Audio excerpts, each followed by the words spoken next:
Welcome to Nisha classes at UK. आज जैसे कि मैंने आपको कल बताया था, हम करेंगे कुछ उत्तराखंड का करंट अफेयर, उत्तराखंड का सेंसस, कुछ जनगणना के क्वेश्चन, जनजातियों के क्वेश्चन और कुछ लेखकों से संबंधित क्वेश्चन। तो आज हम लगभग उत्तराखंड के 60 से 70 क्वेश्चन आपको करवाने वाले हैं, जो एग्ज़ाम के लिए बहुत ज़्यादा इंपॉर्टेंट रहने वाले हैं। आप क्वेश्चन देख के समझ सकते हैं कि आपके लिए कितने इंपॉर्टेंट रहने वाले हैं। पहला क्वेश्चन शुरू करते हैं। निम्नलिखित में से कौन वर्तमान में उत्तराखंड से सांसद हैं? ठीक है, अभी उत्तराखंड में जो लोकसभा के चुनाव हुए थे, तो सभी को जानकारी है कि उत्तराखंड में जो लोकसभा की सीटें हैं वो 5 लोकसभा की सीटें हैं। ठीक है, कौन कौन सी हैं? आपकी टिहरी है, आपकी पौड़ी है, टिहरी, पौड़ी, हरिद्वार, आपका अल्मोड़ा और नैनीताल। 5 सीटें आपकी आती हैं। ठीक है, तो इन 5 सीटों में क्या था, जो हमारे सांसद है वो चुने गए। हमें बताना है कि कौन कौन से उसमें से सांसद चुने गए। सबसे पहला नंबर आता है अजय टम्टा, अनिल बलूनी, अजय भट्ट या उपरोक्त सभी। तो जो ये तीनों हैं, अजय टम्टा, अनिल बलूनी और अजय भट्ट, ये तीनों के तीनों उत्तराखंड से सांसद चुने गए हैं। ठीक है, चलिए आगे बढ़ते हैं नेक्स्ट क्वेश्चन। और नेक्स्ट क्वेश्चन करने से पहले मैं आपको बता दूं कि अन्य 2 सांसद जो चुने गए, एक थे आपके त्रिवेंद्र सिंह रावत और एक है आपकी माला राज्यलक्ष्मी शाह। तो अजय टम्टा, अनिल बलूनी, अजय भट्ट, त्रिवेंद्र सिंह रावत और मैंने आपको बताया माला राज्यलक्ष्मी शाह। तो ये 5 सांसदों के नाम आप याद कर लीजिए, पूछ ले जाते हैं एग्जाम में। नेक्स्ट क्वेश्चन है, उत्तराखंड के किस व्यक्ति को सड़क और परिवहन राज्य मंत्री बनाया गया है? तो उत्तराखंड के एक व्यक्ति को मंत्री पद भी दिया गया है। हमें बताना है किस व्यक्ति को मंत्री पद दिया गया है, और जो मंत्री पद दिया गया है ना, वो है सड़क और परिवहन राज्य मंत्री। जो एक सांसद है उन्हीं को ही दिया गया है। तो यहाँ पर 3 ऑप्शन है, अजय टम्टा, अनिल बलूनी, अजय भट्ट या इनमें से कोई नहीं। तो जो अजय टम्टा हैं, ये सांसद हैं आपके, अभी मैंने आपको सांसदों के नाम बताए ना, तो ये सांसद हो जाते हैं आपके अल्मोड़ा से। तो जो अजय टम्टा अल्मोड़ा से सांसद है, इन्हें मिला है सड़क और परिवहन राज्य मंत्री का दर्जा मिला हुआ है। दर्जा नहीं, सॉरी, ये बने हैं सड़क और परिवहन राज्य मंत्री। नेक्स्ट क्वेश्चन है, हिमालय प्रहरी सम्मान 2024 किसे प्रदान किया गया? सन 2022 से मिल रहा है हिमालय प्रहरी सम्मान। ठीक है, और ये मिल रहा है आपका, जो ये सुंदरलाल बहुणा थे, उनकी स्मृति में मिल रहा है। हिमालय प्रहरी सम्मान 2022 से दिया जा रहा है। तो 2024 में ये 2 व्यक्तियों को दिया गया है। ठीक है, तो यहाँ पर जो आंसर हो जाते हैं वो है कुंवर प्रसून और मंगसिरी देवी, दोनों को दिया गया मरणोपरांत। ठीक है, तो यहाँ पर जो आंसर हो जाता है ऑप्शन डी, ए एवं बी दोनों। और सोनाली खत्री को मैं बता दूँ, सोनाली खत्री को मिला है मदर टेरेसा सद्भावना पुरस्कार। क्या मिला है इनको? मदर टेरेसा सद्भावना पुरस्कार मिला है। किसको मिला है? सोनाली खत्री को।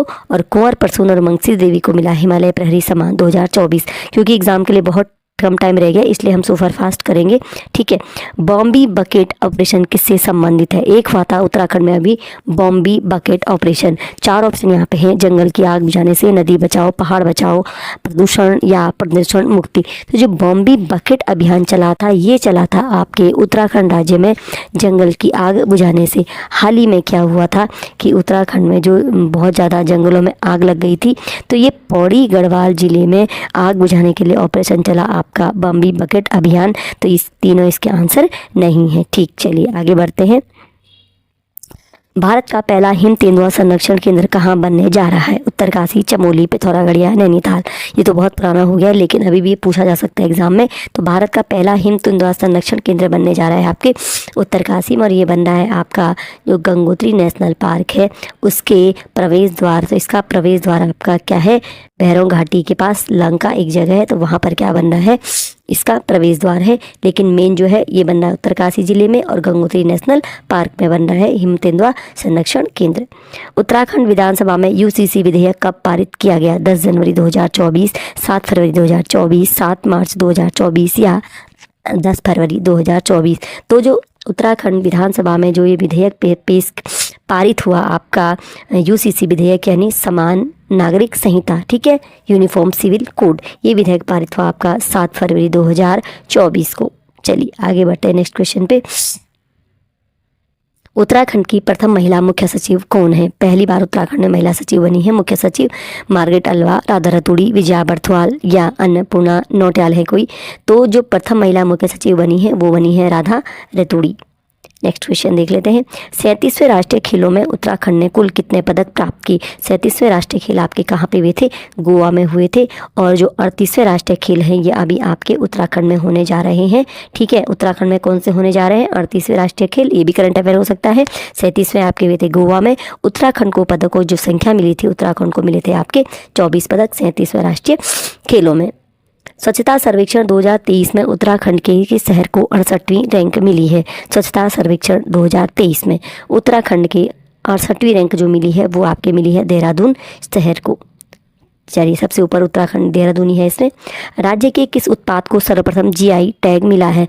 अब तक उत्तराखंड के बहुत सारे उत्पादों को जीआई टैग मिल चुका है, लेकिन सर्वप्रथम जो जीआई टैग मिला था वो है उत्तराखंड का आपका तेज पत्ता को मिला था सर्वप्रथम जीआई टैग। ठीक है, चलिए आगे बढ़ते हैं। नेक्स्ट क्वेश्चन, राज्य के किन दो नृत्यों की प्रस्तुति को वर्ल्ड बुक ऑफ रिकॉर्ड में स्थान मिला है? छोलिया, झोड़ा, चांचली एवं बी दोनों। ठीक है, तो यहाँ पर आपका जो आंसर हो जाता है वो जाता ऑप्शन नंबर डी, ए एवं बी दोनों, यानी छोलिया एवं झोड़ा इन दोनों नृत्यों की प्रस्तुति को शब्द पढ़ लीजिएगा, वर्ल्ड बुक ऑफ रिकॉर्ड में स्थान मिला है। अब ये ने कब मिला? जब आपके जो प्रधानमंत्री नरेंद्र मोदी पिथौरागढ़ में जनसभा कर रहे थे, तो यहाँ पर झोड़ा और छोलिया नृत्य की प्रस्तुति की जा रही थी। ठीक है, और पहली बार ऐसा हुआ जब जब एक तो बहुत ज़्यादा ऊंचाई पे यानी समुद्र तल से आपके 1627 मीटर की ऊंचाई पर इस तरह के नृत्य की प्रस्तुति दी गई। पहली बार ऐसा हुआ। दूसरा ऐसा हुआ, इसमें 3000 से अधिक कलाकारों ने इसमें भाग लिया था और कई घंटों तक इन्होंने प्रस्तुति दी थी। ठीक है, तो ये इसमें जो वर्ल्ड बुक ऑफ रिकॉर्ड मिला छोलिया झोड़ा को इसीलिए मिला, एक तो इतनी ऊंचाई पर कंटिन्यू कई घंटों तक और इतने अधिक कलाकारों द्वारा जो प्रस्तुति दी गई, ये पहली बार ऐसा हुआ है, वो भी ढोल दमाओं पे दिया गया। तो ये दो नृत्य हो गए छोलिया और झोड़ा नृत्य। नेक्स्ट है, देश का पहला मानचित्र कला म्यूजियम कहाँ पर बनाया गया है? और अगर आपको इंग्लिश में पूछ लिया जाए तो ये पूछा जा सकता है आपको कार्टोग्राफिक म्यूजियम। ठीक है, दोनों भाषाओं में आ सकता है, कार्टोग्राफिक म्यूजियम या मानचित्र कला म्यूजियम कहाँ बनाया गया है। 4 ऑप्शन आप देख सकते हैं, चारों आपके पहाड़ी स्थान है। तो ये मिला है आपके मसूरी में पहला मानचित्र कला म्यूजियम बनाया जा रहा है। ठीक है, उत्तराखंड की नई पर्यटन नीति को मंजूरी कब मिली? उत्तराखंड में पर्यटन नीतियाँ, एक तो पुरानी पर्यटन नीति 2018 में और अब बनी है नई पर्यटन नीति, तो उसको मंजूरी कब मिली है? तो यहाँ पर 4 ऑप्शन आप देख सकते हैं। तो सही आंसर जो जाता है आपका 16 मार्च 2023 को मिली है नई पर्यटन नीति को मंजूरी। चलिए आगे बढ़ते हैं। नेक्स्ट क्वेश्चन, अंडूरी महोत्सव कहाँ मनाया जाता है? मसूरी, रुद्रप्रयाग, उधम सिंह नगर या उत्तरकाशी? तो ये अंडूरी महोत्सव को हम कहते हैं, इसे बटर फेस्टिवल भी कहा जाता है। ध्यान रखिएगा, अगर बटर फेस्टिवल पूछ लिया जाता है तो बटर फेस्टिवल भी कहा जाता है। तो बटर फेस्टिवल आपका मनाया जाता है उत्तरकाशी जिले में। चलिए, राज्य में ऑपरेशन मर्यादा किसके द्वारा शुरू किया गया था? उत्तराखंड पुलिस, आईटीबीपी, भारतीय सेना या मुख्यमंत्री? ठीक है, तो जो आपका ऑपरेशन मर्यादा है उत्तराखंड पुलिस द्वारा शुरू किया गया था, और ये है आपके जो पार्क वगैरह होते हैं वहाँ पर जो हुड़दंग करते हैं लोग, उनके द्वारा जो मर्यादाएं भंग की जाती हैं उनसे निपटने के लिए आपका ऑपरेशन मर्यादा शुरू किया उत्तराखंड पुलिस ने। चलिए अब देखते हैं उत्तराखंड से संबंधित और चलिए अब 14-15 क्वेश्चन हमने करंट अफेयर के कर लिए हैं। अब करते हैं कुछ जनगणना से संबंधित क्वेश्चन जो एग्जाम में कम पूछा जाएगा, बहुत ज़रूरी है ये चीज़ें। जनगणना 2011 के अनुसार निम्न में से किसकी आबादी न्यूनतम है? उत्तरकाशी, रुद्रप्रयाग, बागेश्वर या चंपावत? तो किस जिले की आबादी सबसे कम है? यहाँ पर जो आंसर आपका हो जाता है ऑप्शन नंबर बी, रुद्रप्रयाग जिले की आबादी क्या है? सबसे कम है। चलिए, जनगणना 2011 के अनुसार राज्य में औसत लिंगानुपात कितना है? 963, 951, 956 या 943? तो यहाँ पर लिंगानुपात है आपका 963, और 943 जो लिंगानुपात है ये क्या है? भारत का ऑल ओवर लिंगानुपात जो है वो 943 है, राज्य का 963 है। लिंगानुपात की दृष्टि से उत्तराखंड भारत में किस स्थान पर है? 13वें, 17वें, 25वें या 20वें? तो लिंगानुपात की दृष्टि से आपका उत्तराखंड है 13वें नंबर पर। चलिए आगे बढ़ते हैं नेक्स्ट क्वेश्चन। 2011 की जनगणना के अनुसार उत्तराखंड में सर्वाधिक साक्षरता वाला जिला है, ओवरऑल स्त्री पुरुष नहीं पूछा है, सर्वाधिक साक्षरता वाला जिला कौन सा है, ये है हमारा देहरादून। सर्वाधिक साक्षरता वाला उत्तराखंड का जनसंख्या घनत्व प्रति वर्ग किलो व्यक्ति प्रति वर्ग किलोमीटर है 159, 165, 170 या 189। तो उत्तराखंड का जनसंख्या घनत्व आपका हो जाता है ऑप्शन नंबर डी 189, 189 है उत्तराखंड का जनसंख्या घनत्व। जनगणना 2011 के अनुसार सबसे कम नगरीकृत जिला कौन सा है, हरिद्वार, बागेश्वर, रुद्रप्रयाग या उत्तरकाशी। तो सबसे कम नगरीकृत जिला हमारा हो जाता है बागेश्वर। चलिए आगे बढ़ते हैं नेक्स्ट क्वेश्चन की तरफ। 2001 से 2011 के दौरान राज्य में जनसंख्या वृद्धि दर क्या रही, 20.41%, 19.71%, 18.75% या 18.81%। तो 2001 से 11 के दौरान दशकीय जनसंख्या वृद्धि दर जो आपकी रहती है ये है आपकी 18.81% यानी 18.81%। जनगणना 2011 के अनुसार किसमें जनसंख्या वृद्धि दर ऋणात्मक रही, अल्मोड़ा, पिथौरागढ़, रुद्रप्रयाग या उत्तरकाशी। तो ऋणात्मक जनसंख्या दर भी रही है यहाँ पे, तो ये है आपके उत्तरकाशी अल्मोड़ा में आपके जनसंख्या वृद्धि दर ऋणात्मक रही थी। जनगणना 2011 के अनुसार राज्य के कितने जिलों की जनसंख्या 10 लाख से अधिक है, 5, 3, 2 या 1। तो यहाँ पर आपका आंसर हो जाता है ऑप्शन नंबर 3 और ये 3 जिले हो जाते हैं आपके देहरादून, हरिद्वार और उधम सिंह नगर, जिनकी जनसंख्या कितनी है 10 लाख से अधिक है। जनगणना 2011 के अनुसार नैनीताल जनसंख्या में नैनीताल का स्थान कौन सा है, नैनीताल कौन से स्थान पे है जनगणना के 2011 में, देख लेते हैं इसका आंसर। ये है नैनीताल आपका चौथे स्थान पे है जनगणना में। तो 13 हमारे पास कुल जिले हैं, आप एक बार इनकी नंबरिंग जरूर देख लीजिएगा। जनगणना 2011 के अनुसार राज्य की कुल जनसंख्या कितनी है, 150, 100.86, 90.09 या 50.54। आप देख सकते हैं option number A, B, C, D में से। तो इसका सही आंसर है आपका ऑप्शन नंबर बी यानी 100.86, 100.86 इस उत्तराखंड की जनसंख्या है। उत्तराखंड में महिला साक्षरता की दर क्या है, 88.33, 70%, 79.63 या 71.20। तो सही आंसर हो जाता है आपका उत्तराखंड में महिला साक्षरता दर है 70.00% यानी कुल मिला के 70% है। जनगणना 2011 के अनुसार राज्य में पुरुष साक्षरता दर कितनी है, 87.40, 83.1, 83.8 या 83.6। तो यहाँ पर हो जाता है 87.40%, 87.4%। ये है उत्तराखंड में राज्य में पुरुष साक्षरता दर। निम्नलिखित में से किस जनपद की पुरुष जनसंख्या सबसे अधिक है, चमोली, अल्मोड़ा, देहरादून या हरिद्वार। तो यहाँ पर जो हरिद्वार है इसकी पुरुष जनसंख्या सबसे अधिक है, इसलिए यहाँ पर क्या है आपका लिंगानुपात सबसे कम हरिद्वार में है क्योंकि यहाँ पर पुरुष जनसंख्या सबसे अधिक है। जनगणना 2011 के अनुसार किस जनपद में सबसे कम प्रतिशत शिक्षित हैं, यानी साक्षरता सबसे कम किसकी है, चमोली, देहरादून, नैनीताल या उधम सिंह नगर। तो यहाँ पर आपका जो उधम सिंह नगर है इसकी साक्षरता क्या है, सबसे कम है।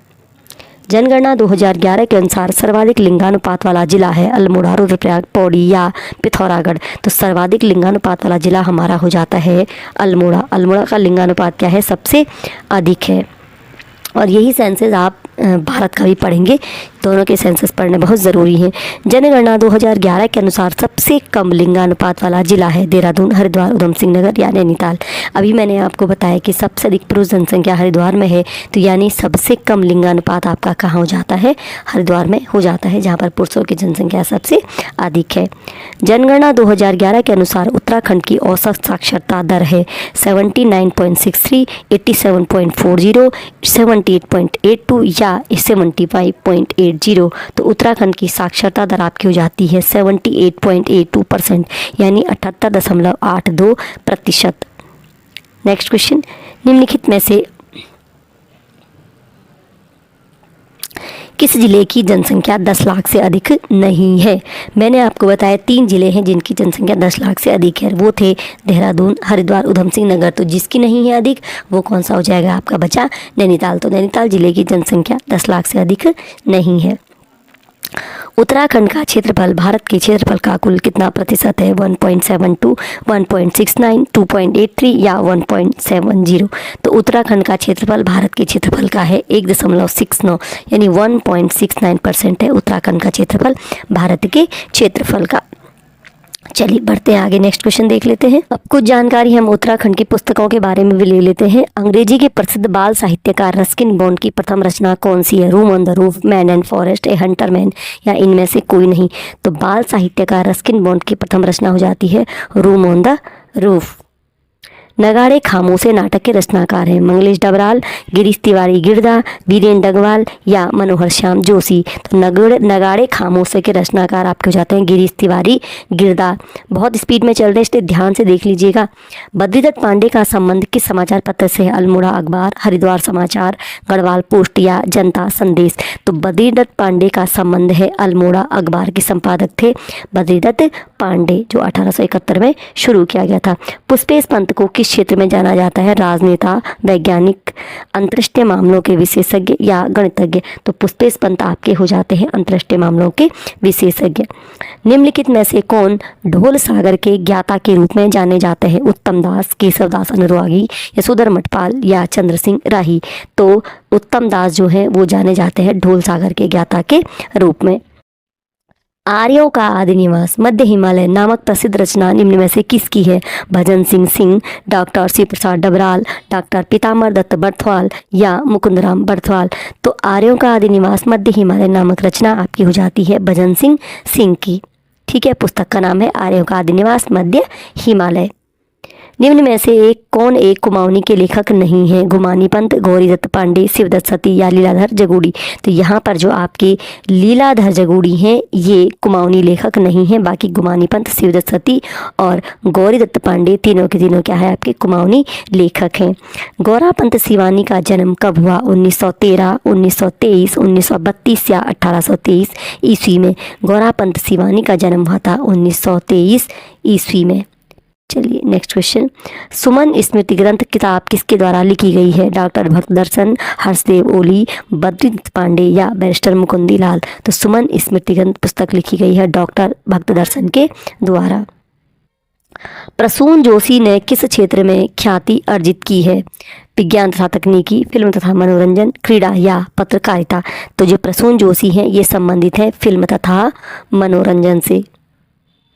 प्रसिद्ध साहित्यकार शैलेश मटियानी का जन्म उत्तराखंड के किस जनपद में हुआ? नैनीताल, पिथौरागढ़, चमोली या अल्मोड़ा। तो शैलेश मटियानी का जन्म होता है आपके अल्मोड़ा जिले में। तारादत्त गैरोला है गायक, चित्रकार, कवि या अधिवक्ता। तारादत्त गैरोला एक अधिवक्ता है। नेक्स्ट है, गढ़वाल में हिंदी पत्रकारिता का भीष्म पितामह किसे कहा जाता है? विश्वम्भर दत्त चंदोला, सुमित्रानंदन पंत, भजन सिंह या चंद्र कुंवर बर्थवाल। तो गढ़वाल में हिंदी पत्रकारिता का भीष्म पितामह कहा जाता है विश्वम्भर दत्त चंदोला को। धाद नामक संस्था का गठन किसने किया? मनोहर श्याम जोशी, सुरेंद्र सिंह पांगती, गोपेश्वर कोठियाल या शैलेश मटियानी। तो धाद नामक संस्था का गठन करते हैं सुरेंद्र सिंह पांगती द्वारा किया गया धाद नामक संस्था का गठन। कोहिनूर का लुटेरा नामक पुस्तक नाटक किसने लिखा था? कोहिनूर का लुटेरा क्या है? एक नाटक है। किसने लिखा? सुमित्रानंदन पंत, इलाचंद्र जोशी, गोविंद वल्लभ पंत या हिमांशु जोशी। तो कोहिनूर का लुटेरा के लेखक हैं गोविंद वल्लभ पंत।